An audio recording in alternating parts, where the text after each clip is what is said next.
Thebes രാജകൊട്ടാരത്തിന്റെ പൂമുഖം. അവിടെ പൗരമുഖ്യന്മാരും പുരോഹിതന്മാരും ഒരു നിവേദനം സമർപ്പിക്കുവാനായി സമ്മേളിച്ചിരിക്കുന്നു. അവരുടെ കൈകളിൽ ഒലിവ് മരത്തിന്റെ ചില്ലകൾ. ഈഡിപ്പസ് രാജാവ് പ്രത്യക്ഷപ്പെടുന്നു.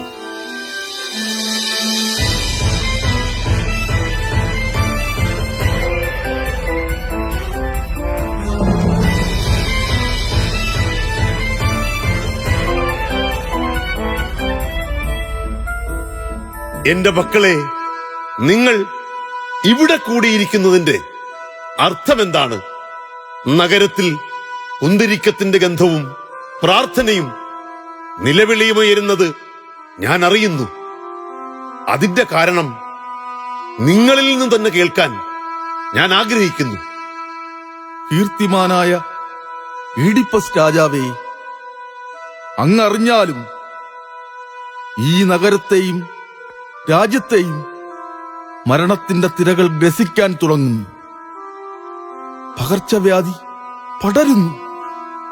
കുഞ്ഞുങ്ങൾ മാത്രമല്ല, മുതിർന്നവരും അതിനിരയാകാൻ തുടങ്ങുന്നു. വിളകൾ നശിക്കുന്നു. അഭയാർത്ഥികളായി ഞങ്ങൾ അങ്ങയെ സമീപിക്കുന്നത് അങ്ങ് ദൈവതുല്യനായതുകൊണ്ടല്ല, മനുഷ്യരിൽ മുഖ്യനായതുകൊണ്ടാണ്. നിത്യജീവിതത്തിലെന്ന പോലെ മനുഷ്യാതീത ശക്തികളുമായി ഇടപെടുന്ന സന്ദർഭങ്ങളിലും ഞങ്ങളെ നയിച്ചിട്ടുള്ളത് അങ്ങാണ്. ഇന്നും അങ്ങാണ് ഞങ്ങൾക്ക് ആശ്രയം.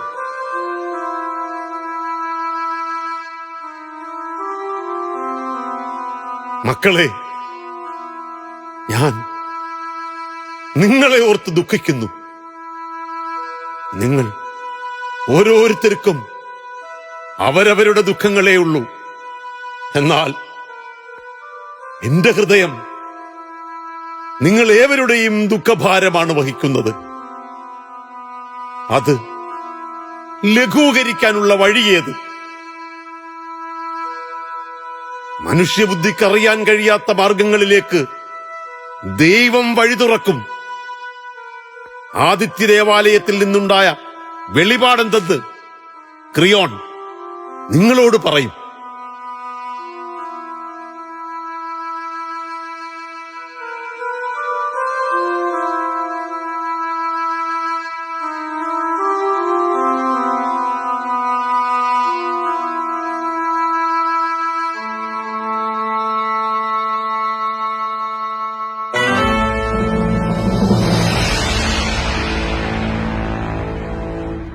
വെളിപാടരുളിയ ആദിത്യ ഭഗവാന് നമസ്കാരം.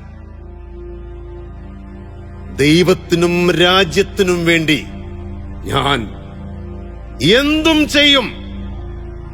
കുറ്റവാളി നിങ്ങൾക്കിടയിലുണ്ടെങ്കിൽ സ്വയം കീഴടങ്ങുക. ശിക്ഷ ലഘുവായിരിക്കും. അല്ല, അവൻ വെളിപ്പെടുന്നില്ലെങ്കിലോ, എങ്കിൽ അവന്റെ ശിരസിൽ ഞാൻ എന്റെ വിധി പ്രസ്താവിക്കുന്നു. ആരു തന്നെയായാലും അവന് ഞാൻ ഭരിക്കുന്ന ഈ രാജ്യത്തെ പ്രജകളുമായി സംസർഗം നിരോധിച്ചിരിക്കുന്നു. ആരും അവന് അഭയം നൽകരുത്. വെള്ളം പോലും നൽകരുത്.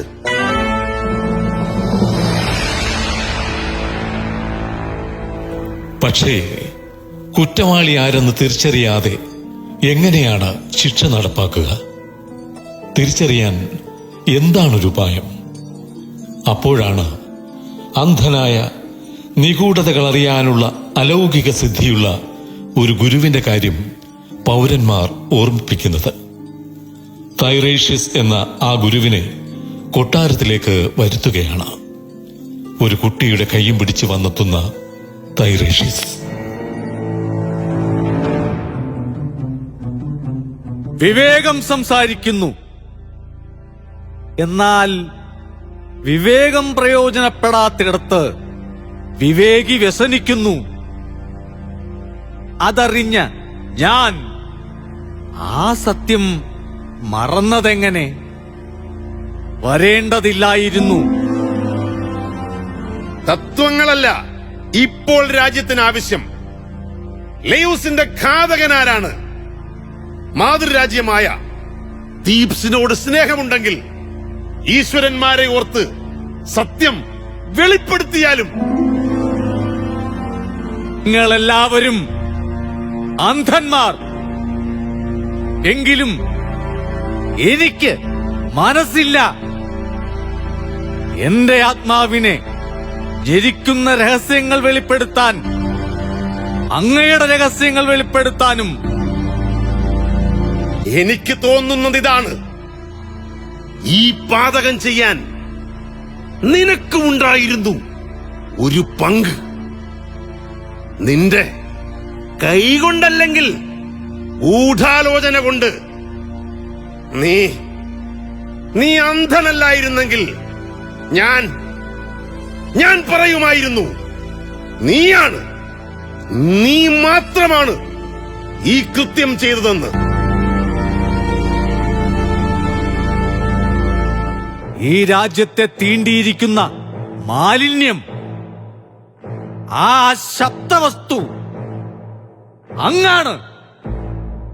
അങ്ങ് തന്നെ. അങ്ങ് തേടുന്ന കൊലയാളി അങ്ങ് തന്നെയാണ്. കണ്ണുണ്ട്, പക്ഷേ കാണാൻ കഴിയില്ല. അങ്ങ് ആരുടെ പുത്രനാണ്?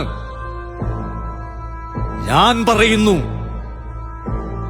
അങ്ങ് സ്വന്തം രക്തത്തോടും മണ്ണിനടിയിലും അതിനു മുകളിലുമുള്ള സ്വന്തം രക്തത്തോടും ഭയങ്കരമായ ദ്രോഹം ചെയ്തിരിക്കുന്നു.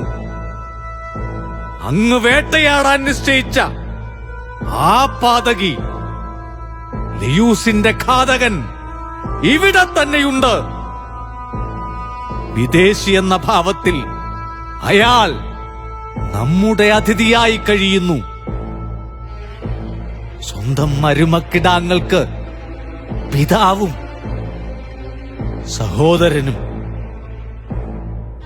പെറ്റമ്മയ്ക്ക് ഒരേ സമയം പുത്രനും ഭർത്താവും.